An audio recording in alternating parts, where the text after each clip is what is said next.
This is the best advice I have received in 2025. And specifically, I want to share with you 3 tangible ways that you can actually apply it to change your life. Do you want blissful balance in your personal and professional life?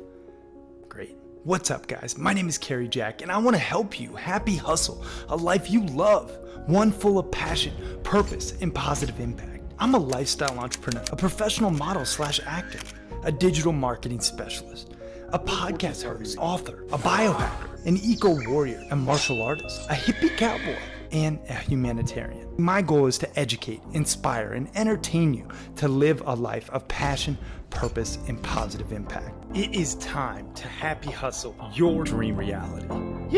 This is the best advice I have received in 2025, and I want to share with you 3 tangible ways to actually apply it so that you can better your life. What's up, y'all? My name is Cary Jack, and I am a lifestyle entrepreneur. I'm also, I can say, USA Today national bestselling author of our book, The Happy Hustle, and founder of The Happy Hustle.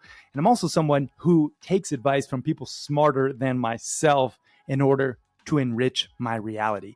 And recently, I just talked with my bro, Mr. Ryan Levesque, who is a 7-time Inc. 5000 CEO and founder. He's a 2-time #1 national bestselling author, and he's generated over $100 million in revenue from his companies and sold 2 of them.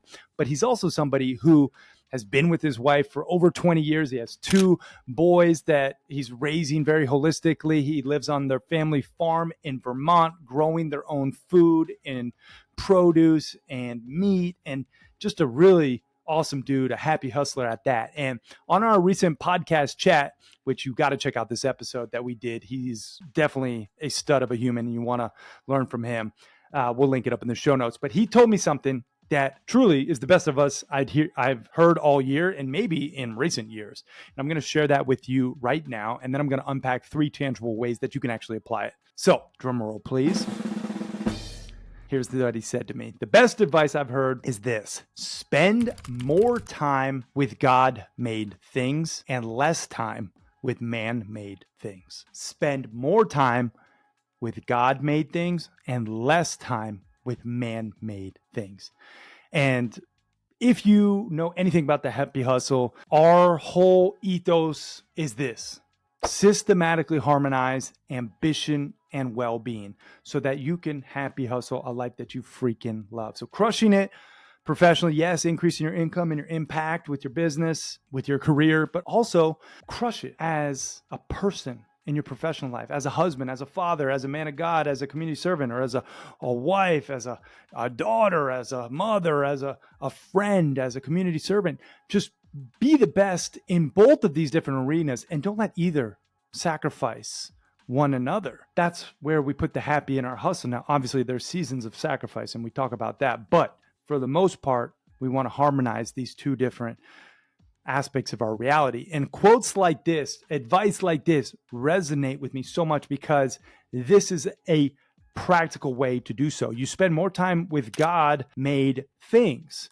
like nature, like the body, like with relationships, the spirit, like earth, like doing activities that embody those God-made things. Less time with man-made things like screens and phones and concrete jungles and social media and fast fashion and processed food and all that crap, right? When we reflect on the man-made things that are in our everyday reality and we think about, well, the ratio is probably quite skewed. Most of us spend 99.3% of our time indoors, soaking up recycled air, breathing in or soaking in toxic blue light, just inundated with technology and the electromagnetic fields. And we wonder why we don't feel that great, because we're not outside in nature's glory.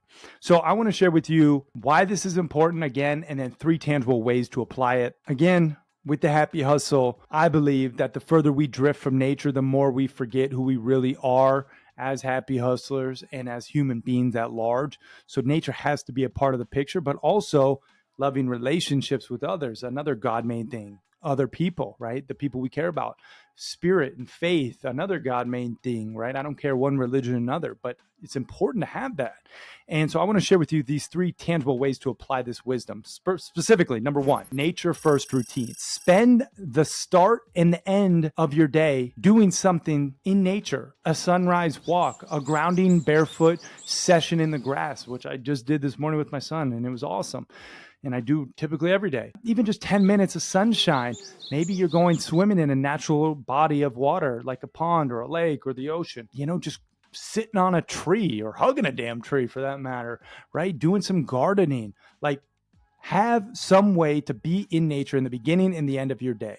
That's a huge piece to this puzzle if you want to apply this advice. And a practical tip here is to stack it with something that you already do. Like if you're going to drink your coffee, well, do it outside in nature, sit in the grass rather than doom scrolling on your phone, consuming social media, right? Stack it with things that you have to do anyway. If you know you're going to get your steps in, don't do it on a treadmill. Go outside and freaking do it, even if it's cold out. Get her done.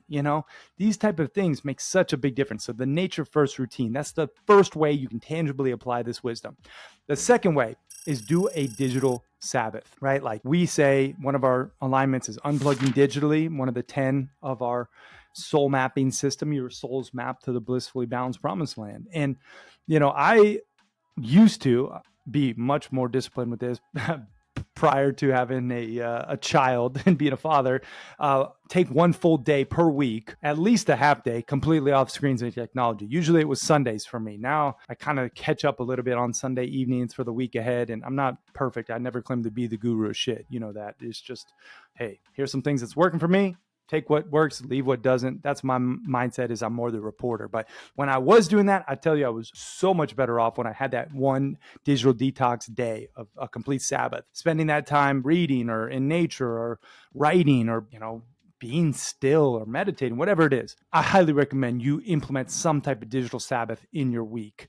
A bonus tip here is to pre-schedule whatever you need to do so you don't have that pressure. You can do so guilt-free, right? You can really soak up that time. That's what it's all about, just being in that moment, letting people know you're off the grid. Maybe if you have to, like, set up with your team a preset schedule to release content still, impose for you, but have those boundaries and hold to them. You've got to set those boundaries and you got to have discipline in order to adhere to them. So that is the second way to tangibly apply this wisdom, have that digital Sabbath.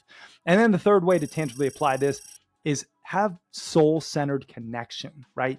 Like, actually prioritize face-to-face time with family and friends and your creator. Again, like being with your kids on a hike, cook with your partner, pray in solitude, whatever that looks like, but make a connection and make it a sacred non-negotiable, right? Not an afterthought. Really prioritize this. I've got to say, one of my recent best practices for this is to do my Kaizen and Dada hiking days, where we go every Friday hiking in the wilderness in Montana. It's just epic. I love spending time with him, especially in nature, especially, optimizing my health. And just, it's such a beautiful blessing. So we connect and we have that soul-centered time, and it's a God-made thing, right? Being with my son and being in nature is just so beautiful. So that's highly what I recommend, those 3 tangible ways to apply it.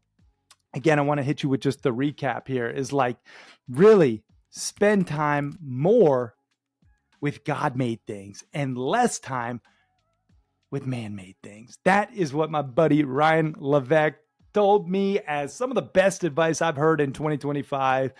And if you're looking for more joy and happiness and peace in your existence, 3 tangible ways that you can apply that wisdom is: 1, have a nature first routine, like get outside in the first part and in the last part of your days. Maybe that's grounded in the grass or doing a walk or swimming in a natural body of water.